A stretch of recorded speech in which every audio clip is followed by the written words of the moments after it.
important new addition to Egyptology has come my way very recently. A book called Hidden Meanings by a man called Laird Scranton, who is a specialist in computer languages. Cross-check so many different directions. You know, as a programmer, I've got to be able to determine for myself when I'm right about something and when I'm not. And I have to make that determination in a way that a company can stake its business on. And so there are enough indicators here coming from enough different directions that say this is right, this is right, this is right, that I'm at the point where I really have to go with it, and I can certainly defend it 5 different ways.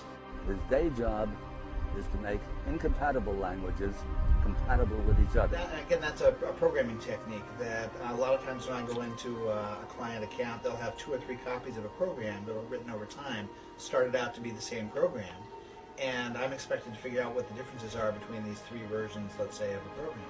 And so I developed programming tools that would compare line by line what the differences were and highlight the differences so that I can say, okay, anything that's not highlighted had to be part of the original program. And anything that is highlighted was either added to one program or removed from the other after the fact.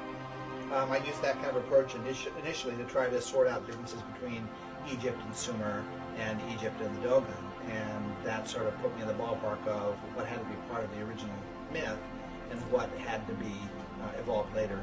When Scranton compared the latest developments in astrophysics and astronomy to the Dogon and Egyptian account, he found that they were not just similar, I mean, they were identical. The language used to describe these processes was, of course, different, but the processes themselves were virtually identical. Superstring theory and quantum mechanics are written as indelibly into the Dogon and Egyptian schemes as they are into modern books on these subjects. And so Scranton took it still further, reading Stephen Hawking and a number of other well-known scientists and popularizers of this advanced and by no means easy science. And sure enough, not only were the stories the same, but the diagrams were the same. In other words, the diagrams that are used by modern cosmologists to illustrate an electron cloud are effectively the same diagrams that the Dogon and the Egyptians used to illustrate that particular stage of creation within their own cosmological schemes. So you get a sense now that you get a sense of the significance of Scranton's work. He's showing in a way that's practically incontrovertible that the ancients had our science.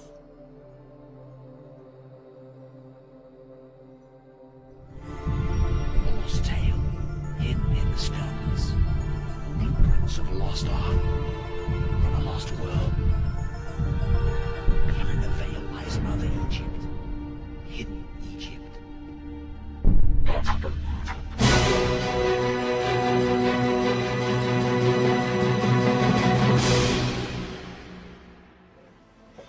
Originally, as a trainee programmer, I was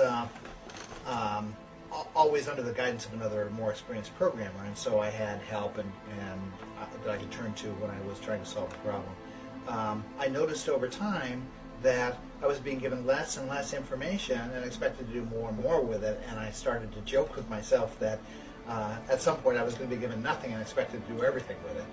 And surprisingly, that was just the qualification I needed to be able to research a book like this, where there was really no one who could give me the guidance that I really needed to be able to sort out what these symbols meant. I had to work it out for myself. I'm sitting here with Laird Scranton, author of Hidden Meanings, a study of the founding symbols of civilization. Laird has contributed a book of tremendous importance, in my view, to the growing library of books that demonstrate the existence of an extremely sophisticated, highly scientific view of the cosmos that existed as far back as we can trace history, and probably much further than that. Laird's book stands out among these many others, in part because of its originality, and in part because it is, unlike a lot of those other books, extremely accessible. What he does, very briefly, is to show that the Dogon, a remote tribe in West Africa, have a cosmology, and their symbols and the story of how the universe and humanity within it are created matches the ancient Egyptian story very, very closely, and perhaps even more remarkable, and this is where the book becomes controversial in its way and explosive at the same time, when both of these stories are compared to the latest wrinkles in contemporary physics and cosmology, superstring theory and quantum mechanics, quantum physics. All of a sudden, the stories are the same and the symbols are the same. My starting point was Robert Temple's The Serious Mystery. I think that's where a lot of people started. That's what brought the Dogon into the consciousness of modern society. I read his book. I was very interested in it.